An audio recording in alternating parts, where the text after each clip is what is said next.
Olá, sejam bem-vindos ao podcast Arte Informa e eu sou Lourdes Luz. Nosso tema hoje é arte, artesanato, impacto social sustentável e para conversar conosco convidamos Helena Rocha, fundadora da Pipa Social. E ainda teremos a participação da arquiteta Ana Lúcia Santos para animar o papo. Sejam muito bem-vindas. Obrigada. Muito obrigada, Lúcia. É um prazer enorme estar com você aqui, que você sempre é super ativa dentro das artes que a gente adora. Então, sempre estar com você e conversar sobre isso, ainda mais nessa parte socioambiental nossa, é maravilhoso. Muito prazer estar aqui. Obrigada pelo convite. Imagina! Então, aproveita e conta pra gente como nasceu essa Pipa Social. Olha, essa Pipa Social nasceu há 15 anos já, né? Eu passei um ano programando e pensando numa metodologia, porque eu já trabalho no terceiro setor há mais de 20 anos, há 25 anos. Então, e tudo que a gente fazia, acho que o terceiro setor, ele capacita muito bem, ele faz todo um trabalho de formiguinha excelente, não tenho a menor dúvida. Mas na hora que eu fazia uma visita domiciliar, um ano depois, as pessoas tinham voltado para fazer faxina, estavam mais frustradas, e aquilo me frustrava também, porque eu acreditava que a gente podia fazer melhor. E daí pensei numa metodologia social que pudesse realmente trazer essas mãos talentosas para viver da própria arte, que é o sonho de cada uma delas. E criei, então, uma metodologia bem complexa, bem simples, e tudo tem a ver com a economia circular, já há 15 anos atrás, tudo sempre pensando em economia circular, trabalhar com resíduos, porque não tem investimento para poder criar a própria marca, ter que comprar alguma coisa. Então, ter um olhar sobre os resíduos, que a gente chama de recursos, e todo o trabalho de socioambiental, de marketing, história da arte, história do design, história da moda, de economia circular, marketing, plano de negócios. Então, no final do curso, elas têm que fazer um plano de negócios, criar uma coleção com resíduos e e ter todo o mapeamento de onde podem vender. Então, isso faz com que elas... E sempre trabalhar em grupo, né? O importante é do trabalho em grupo, trabalho compartilhado, pensar juntas, né? Sempre um trabalho, sempre coletivo, que eu acho que hoje é o que a gente está mais precisando, assim, e em todas as áreas, né? Que a gente possa ser mais coletivo, que a gente possa ter mais cuidado, ter um trabalho mais de entendimento, né? E de pensar juntos e criar juntos. Então, foi exatamente isso que eu fiz e deu certo. O bom é que deu certo. Então, maravilhoso. Eu sou fã total. Aliás, eu quero deixar claro aqui que eu sou uma conselheira da Pipa Social, tá? Eu esqueci de contar. E deu aula no nosso curso Pipa no Ar também. Isso é maluquice da Helena, que ela queria que eu desse aula de História da Arte em 15 minutos para aquelas pessoas, entendeu? Eu não sei como eu consegui, e foi muito interessante porque eu vi elas dando retorno, sabe? Isso foi, para mim, foi o que mais valeu. E Helena... Ela só vai falar de novo isso, porque ela foi reconhecida. Quando a gente fez a exposição, quando ela passou para ver as pessoas, você deu aula para a gente. O que me deixou muito feliz e deixou as meninas conhecendo a professora pessoal. Pois é, muito bom. Isso foi muito legal. Helena, no Instagram, encontramos que a Pipa Social transforma vidas, territórios e futuros. E mais que o talento, ele já existe. O que falta muitas vezes é o acesso à estrutura e oportunidade. Como é que essa engrenagem funciona? Você já começou falando, mas explica mais para a gente como é que isso funciona e principalmente essa história dos territórios. A gente trabalha em territórios com acesso limitado a serviços básicos, evidentemente, em contextos onde há necessidades sociais urgentes e, principalmente, desafios complexos a serem enfrentados, né? É esse o nosso mote, onde que a gente está, onde que a gente atua, né? São esses territórios muito, extremamente vulneráveis. E quando a gente começou a entrar nesses territórios e montar ateliê e colocar o nosso curso dentro desses territórios, que a gente teve uma compreensão maior e mais clara, e o tanto que isso é mais difícil, né? Porque os nossos cursos sempre foram dentro do ateliê da PIB Botafogo. Quando a gente sai e passa a enfrentar e a colocar o nosso curso dentro desses territórios, a gente passa a conhecer melhor a realidade e o porquê de tanta gente, essa falta de acesso, né, onde o Estado não está, as oportunidades. Né? Então, a gente tem essa mulher no perfil da mulher que a gente... são 98% mulheres, tá? Que a gente trabalha. Tem homens também, não é restrito a mulheres, mas a gente trabalha com esse perfil de mulheres de baixa escolaridade, família uniparental e todas em territórios dominados pelo tráfico ou pela milícia. Né? Então, tentando segurar seus filhos, né? Muita violência doméstica. Né? Então, a gente tem um trabalho com essas pessoas e, principalmente, de desabrochar esses talentos, porque eu acho que hoje, e a Lourdes pode também falar muito bem sobre isso, eu acho que a arte mais interessante, a cultura, o que está acontecendo nas favelas e desabrochando das favelas para o resto do país é extremamente criativo. Eu acho que o que tem de mais criativo é isso.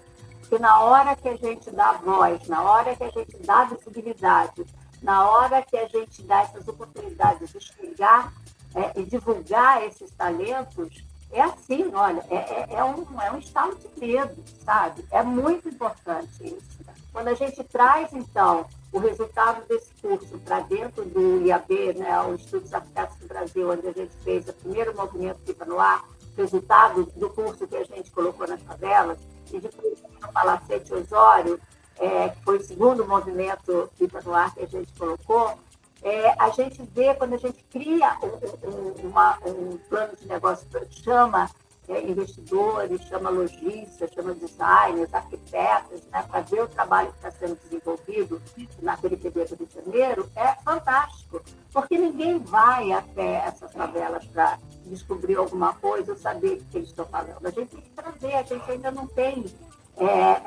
elas não têm essa oportunidade, né? Então, o que a Pipa faz além de aperfeiçoar, né, dando um conteúdo, um refino no acabamento, na criatividade, tudo, a gente vê o trabalho incrível que sai desses lugares. E isso deixa a gente muito feliz, né, de poder estar contribuindo de alguma forma para que essas pessoas tenham essa visibilidade. É isso a nossa missão, gerar trabalho e renda, e que essas pessoas possam viver da própria arte. É isso que a gente quer. Eu achei muito interessante, uma vez que você me contou, Helena, que vocês combinaram de fazer uma visita na Arte Rio e que ficou... Gente, olha só, essas mulheres poderem ir na Arte Rio, elas conhecerem... E pelo que a Helena me contou, para mim isso, eu nunca mais vou me esquecer dessa história, elas estavam meio travadas, porque elas não sabiam como chegar na Arte Rio, que roupa que eu ponho, sabe? Então isso é um aprendizado global, não é uma coisa pontual, né? De só melhorar, fazer o bordado, é muito maior que isso. Então eu fico muito impressionada com a mudança que algumas dessas mulheres, ou muitas delas, tiveram na medida em que elas passam pela Pipa ou estão na Pipa Social, né? Essa parceria com a Arte Rio foi realmente fundamental, porque a Arte Rio trazia um micro-ônibus e levava com guia para ir a museus. E isso era, inclusive na Arte Rio mesmo, e fora isso eu também fazia esse trabalho de levá-las. E no começo era isso, né? Eu não posso, mas a gente tem 2, 3 pessoas que podem, o micro-ônibus cabe mais de 20, como é que a gente vai... Enfim, daí até que alguém me ligou e disse, Helena, que roupa que eu tenho que ir para o museu? E isso, assim, foi, sabe, uma coisa... Não tem roupa para ir, sabe? Na hora que eu falei, havaiana, bermuda e camiseta. Bora lá, porque eu também vou assim. Daí, pode entrar assim no museu? Deve, pode sim, vamos lá.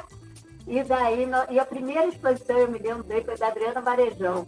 Foi absolutamente incrível, e a guia perguntava: o que você vê nessa obra? E não sei o que. Daí, elas falavam como crítica de arte.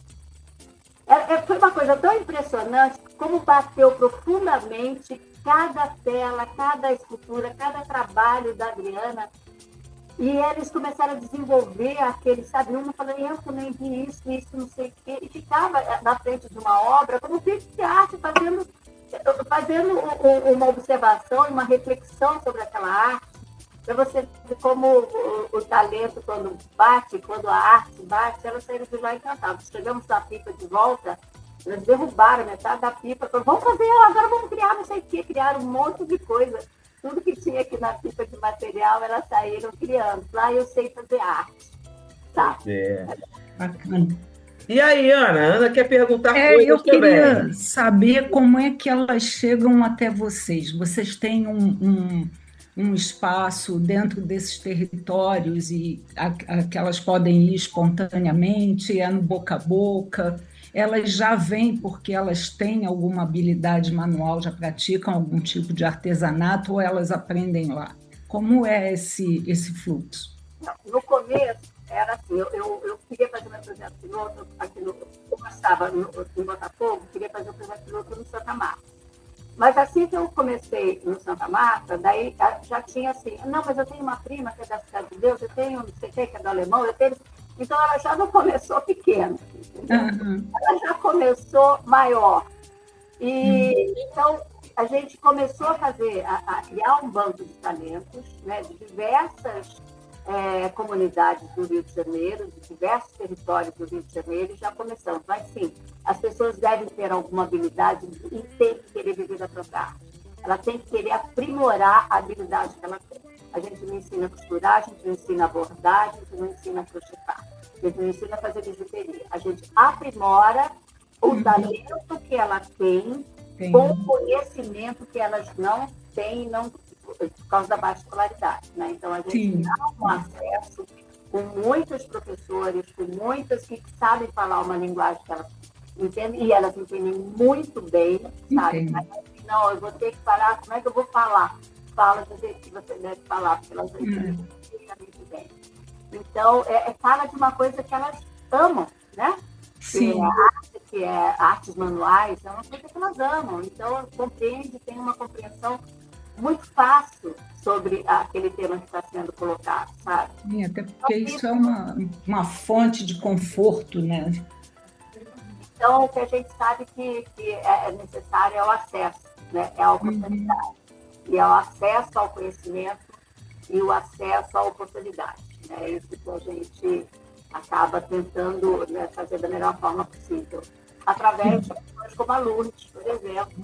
E vocês têm espaços para elas trabalharem coletivamente, para interagirem? Só quando a gente está dentro, com curso dentro desses lugares. Você sabe que para entrar dentro desses territórios, a gente precisa negociar muita coisa. Sim, eu sei. À toa. Né? Então, é todo um trabalho muito complexo, muito difícil. Então, enquanto a gente tem curso, a gente está lá dentro. Fora isso, a nossa sede é aqui em Botafogo, e a gente continua dando cursos aqui também, além de cursos online. Agora, a gente fez uma parceria com a Abacol, que a gente está dando, são 5 módulos que falam sobre empreendedorismo, branding, costura, arte, de novo, mas é todo online.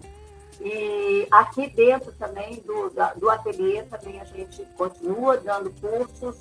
E, por exemplo, a gente deu agora com fotografia, como fotografar bem o seu produto para vender bem no Facebook e Instagram. Assim, gente. Isso é uma parte importante. Parte importantíssima. Então, elas tinham que trazer um produto delas, para elas saberem, e fora isso, todo o contexto, né? De fundo, de luz, de não sei o quê. Tudo cortes, como fazer, como colocar. Então, tem bastante experiência o curso desse também. Então, imagino. Abrangendo tudo que a gente tem condição, né, de fazer para que elas possam, então, aprimorar o trabalho que elas têm já. Isso é ótimo mesmo. E quais são as áreas de trabalho artesanal que vocês cobrem? Eu já vi que elas bordam, que elas fazem crochê, que elas fazem um pouco de cestaria. Quais são? A gente trabalha, assim, a gente sempre procura, quando faz uma coleção, a gente trabalhar um tema, né? Como que a gente vai trabalhar esse tema? A gente faz sempre em conjunto, vamos pensar num tema e sempre trazendo histórias do Brasil, né? Visto pelo lado dos povos originários ou dos escravizados. Então, a gente sempre trabalha trazendo temas, assim, do lado dos colonizadores, todo mundo já conhece, a gente já fez na escola e não interessa mais. A gente precisa saber a verdadeira história do Brasil e de quem construiu o Brasil de verdade. Então, a gente traz esses temas e, a partir desses temas, a gente, então, desenvolve uma coleção com conhecimento, sempre com história, sempre valorizando o trabalho do artesanato brasileiro, sempre como que a gente pode colocar o nome do Brasil, fora do Brasil, dentro do artesanato e de artes manuais brasileiras. Então, sempre é feito em conjunto e sempre é desenvolvido, sempre pensando num tema Brasil. Maravilha. E para esses projetos, vocês fazem uma coleta de material? Vocês têm já doadores permanentes que, por exemplo, indústria da moda, que fornece retalhos ou linhas? Como funciona?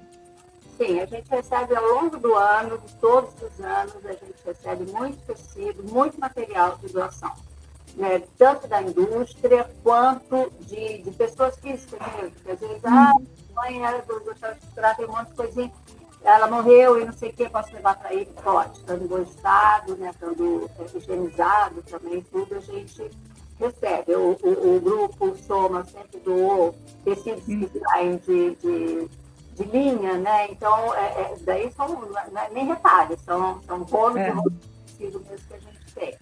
Então, a gente está sempre recebendo material, mas o que a gente faz sempre é que elas tenham um olhar sobre o resíduo que ela tem dentro de casa.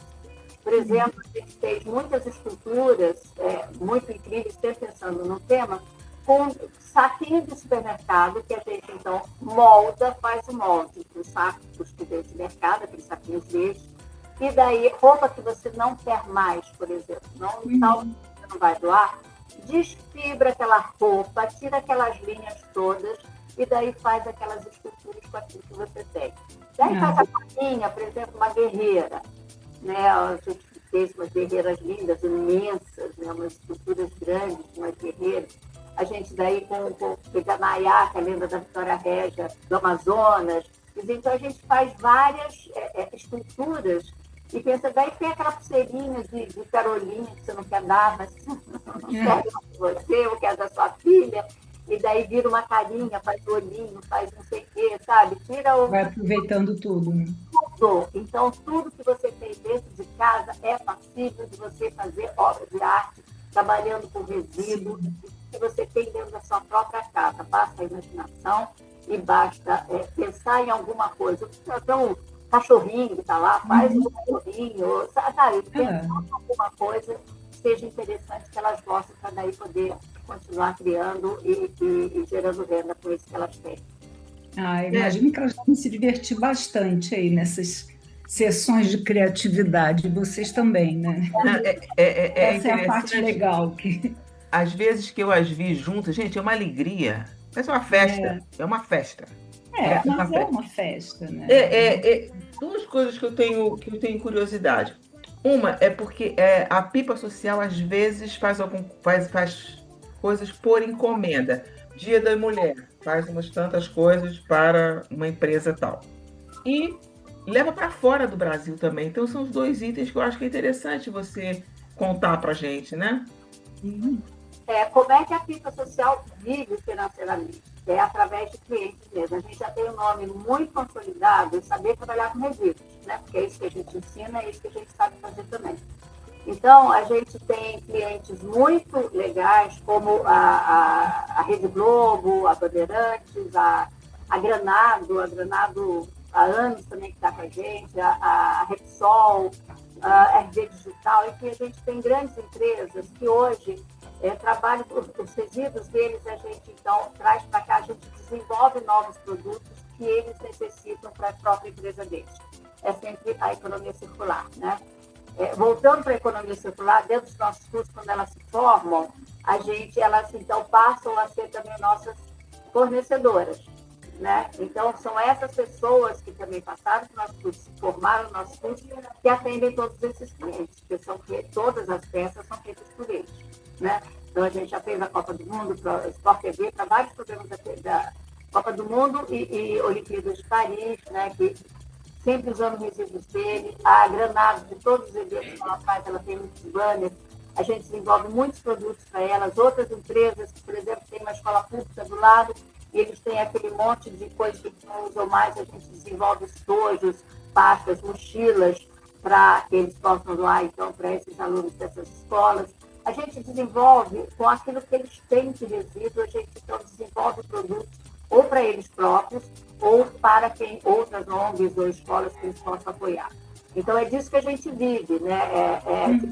É o que paga a conta, na verdade, né? Fora isso, a gente tem também algumas lojas colaborativas, né, que a gente vende.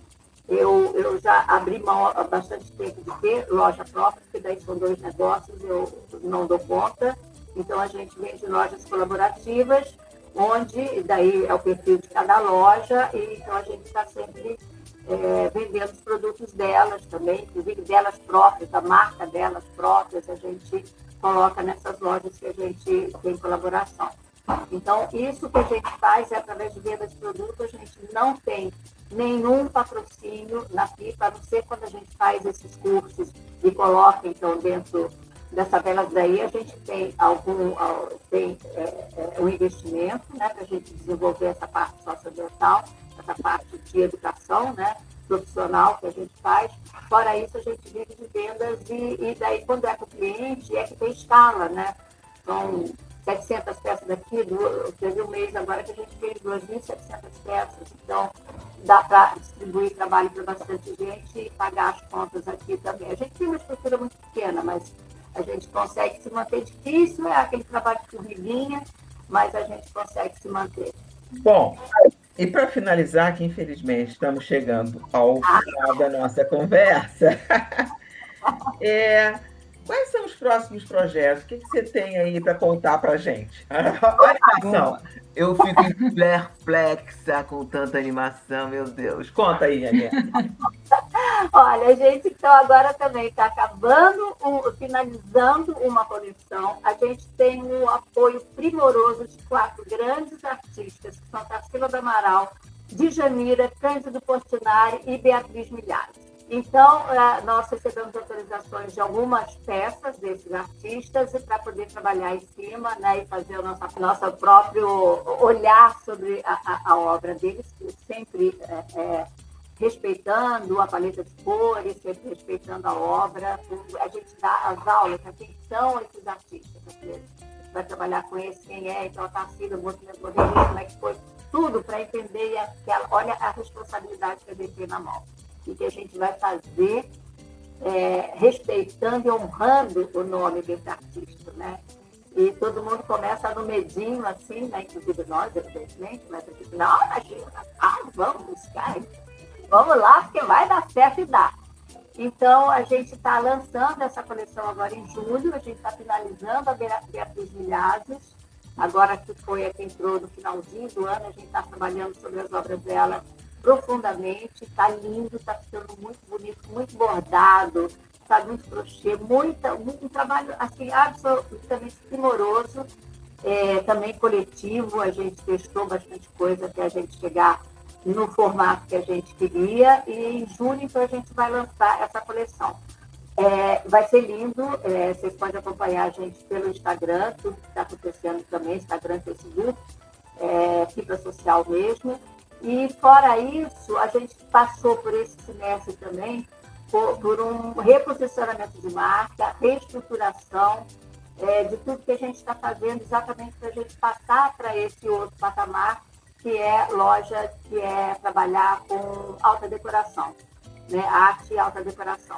E todo esse trabalho que a gente está fazendo vai ser exatamente para poder oferecer para um outro mercado que a gente está começando até agora, que a gente participou em janeiro da Feira de Móveis e Alta Decoração em São Paulo, a Abimag, vai fazer agora de novo também em agosto. e também no Inspira Mais, então são feiras que a gente participa também, então a gente está mudando o nosso produto, o ticket médio, tudo, passando para um patamar um pouco mais alto e vendendo, e vamos buscar esse novo público, que é o nosso grande desafio do ano. Nossa, eu acho um trabalho sensacional e eu tenho assim, grande admiração. É muito legal mesmo. A conversa tá boa, a conversa foi boa, vai contar para muita gente quem é Pipa Social. Muito obrigado pela sua participação, Ana, porque a gente espera, eu e Helena, que você faça parte também. Vai ser um sei, prazer. eu de verdade, eu fico pensando assim, meu Deus, a Helena, não sei porque que ela conta comigo, gente, eu não sei fazer nada, eu não sei fazer nada. Mas Sabe sim, cada um no eu seu me coloco quadrado. sempre disponível na medida do que eu sei, do que eu posso contribuir, porque é um trabalho muito, é um trabalho de excelência, sabe? É assim, eu vi com os meus olhos o que é a importância da pipa social para aquelas pessoas. Ah, não, Muito isso dá obrigado, Ana. uma Muito obrigado, guinada na vida Helena. das pessoas. Obrigada a você, é sempre bom a gente poder divulgar, a gente precisa sempre de trabalho voluntário, a gente precisa sempre de pessoas aqui ajudando a pensar, ajudando a tocar essa instituição, né? Porque a gente sabe que mudar, a gente transforma a vida das pessoas e dessas famílias que só precisam de um estalinho aqui, que é o que a gente pode colaborar. Então, eu agradeço muito essa oportunidade, Lourdes, de você ter deixado a gente falar um pouquinho, eu falar um pouquinho sobre o trabalho que a gente desenvolve, a Pipa Social está sempre aberta a todo mundo que queira participar. Nosso telefone 2527-7720. Estamos em Botafogo, no coração do Rio de Janeiro. É fácil vir aqui, fala com a gente, que a gente vai estar sempre de braços abertos esperando todo mundo aqui. Sim. Bom, queremos lembrar que estamos no Instagram arte.in.forma e semana que vem tem mais arte que informa.